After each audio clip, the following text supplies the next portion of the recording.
Okay. Let's talk about Pokemon. You might notice that I'm in a very, very different setting today. That's because it's very early in the morning. Well, not super early in the morning. It's like 10 o'clock in the morning. That's early for me. I tried recording in my room earlier and it looked like this. I don't think you'd want to see that. My face looked like a movie by a director that thinks high contrast equals art.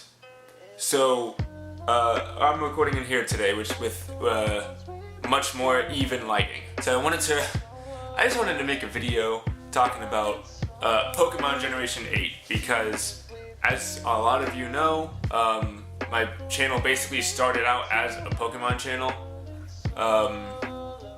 I've privated all those videos because I'm not super proud of them anymore. Not because they're Pokemon themed, just because the content itself just isn't great. And I know I'm a little bit late, but that's basically my brand at this point, is being late on everything. Picture, if you will, yourself laying in bed, scrolling through Instagram, and then you see a post from Pokemon's official Instagram account, Pokemon Direct 2/27/2019. You go to your calendar and you look and you see, hey, today's 2/27/2019, and then you see 6 a.m. PST. You look up what PST means, you look up what your time zone is, and then you realize, hey, that's coming out at 8 a.m.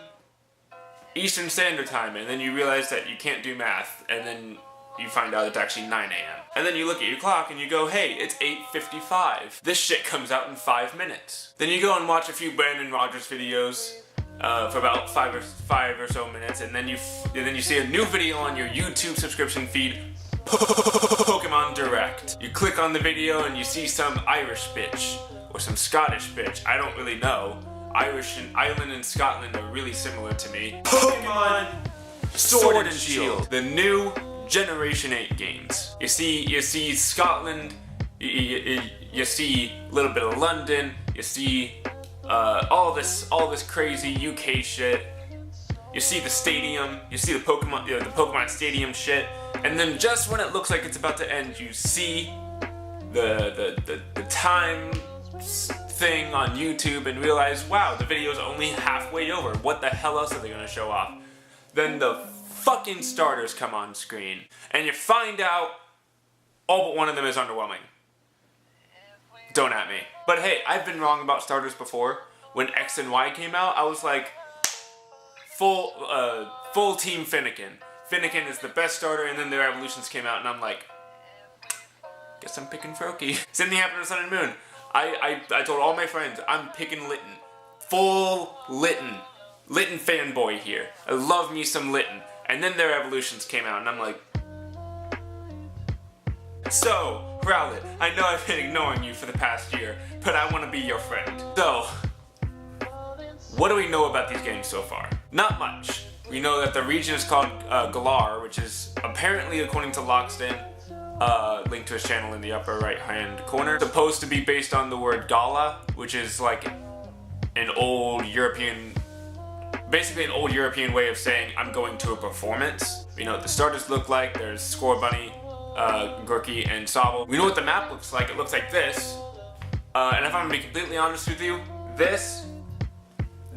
I'm, again, just calling it as I see it, this is half the map. This is Scotland, England, and then it'll probably be very similar to the Hoenn region, where there's a whole other like landmass off to the side that's like Wales and Ireland. And I really hope they do that, because no offense to England, to my British viewers out there, but England is boring.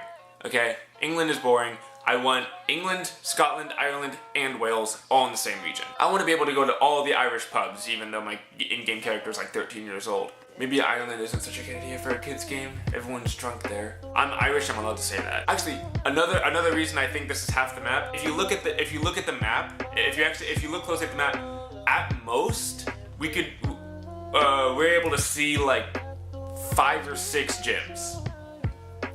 Maybe some of them are hidden, I don't know. But yeah, there's like 6 gyms at most on this map. So I think maybe the rest will be in a separate landmass. But yeah, so that's really all we know. They've been keeping everything really close to the chest this time around. I don't know why. I mean, the hype train worked for Sun and Moon, but regardless, that's about all we know. The starters, the region, and the layout of the map. There are some speculations though. So in Loxton's video, he speculated that the new gimmick, or at least one of the new gimmicks that they're adding into this Pokemon game, is Pokemon morale. Basically, the idea is that since the gyms are taking place in these stadiums now,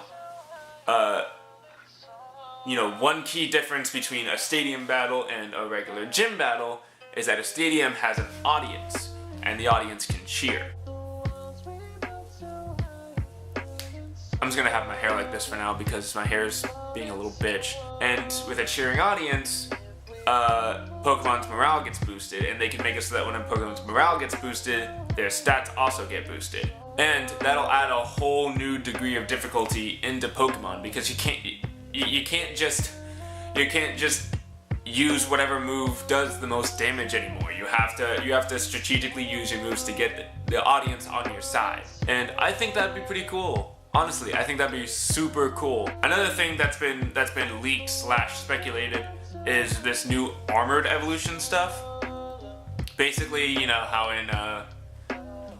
in X and Y we got Mega Evolutions, Oras we got Primal Reversions, Sun and Moon we got Z moves.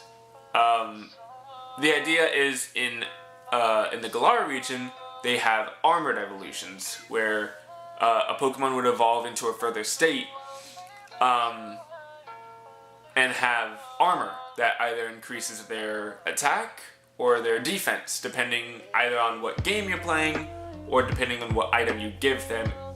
It kind of varies depending on its source, which is why I personally don't believe armored evolution is a real thing, because it's just too varied. A lot of people have different ideas of what armored evolution is. I think it would be cool to have armored evolutions, and it would also make sense because it looks like Pokemon is going for a very nature versus technology kind of vibe to it, which would make sense. Mega Evolution is sort of like nature, kind of. It's not supernatural, but it's close to being natural.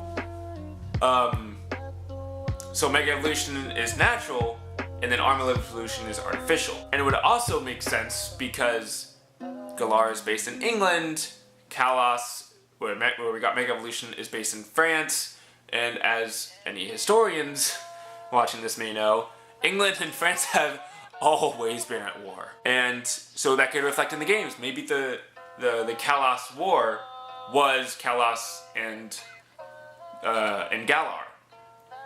And then Kalos got just Mega Evolutions, and Galar is like, what the fuck, they have Mega Evolutions now?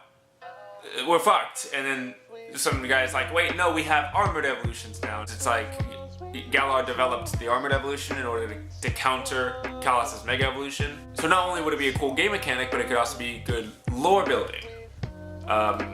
You know, really fleshing out the Kalos War. It'd be really cool, that's all I'm saying. But there is one tiny little thing that Armored Evolution kind of backfires on, and it's the fact that the meta is kind of saturated with this shit right now. You got your Mega user, you got your Primal user, assuming they're not banned from whatever game you're playing. So you got your Mega user, you got your Primal user, you got your Z-Move user. Ideally Necrozma, because not only can you use a Z-Move, but he can also like do the whole Ultra Burst thing. And now you got your Armored Evolutions. It's like, where are we gonna end with this shit? Yep, I think that's everything. So, I hope you enjoyed my ramblings about my thoughts on Generation 8, my speculations. And sorry about my hair this entire video. I literally haven't washed it in days. It's so bad. My hair is being so stupid! Why do you do this? I can't wait to get my hair cut soon. Yes, I'm finally getting a haircut. I'm tired of this shit. So that's it for today, guys. I hope you guys enjoyed the video. Leave a like if you did. Subscribe to the channel for more content like this. And I hope to see you on the next video. And until next time, this is Niall, signing out.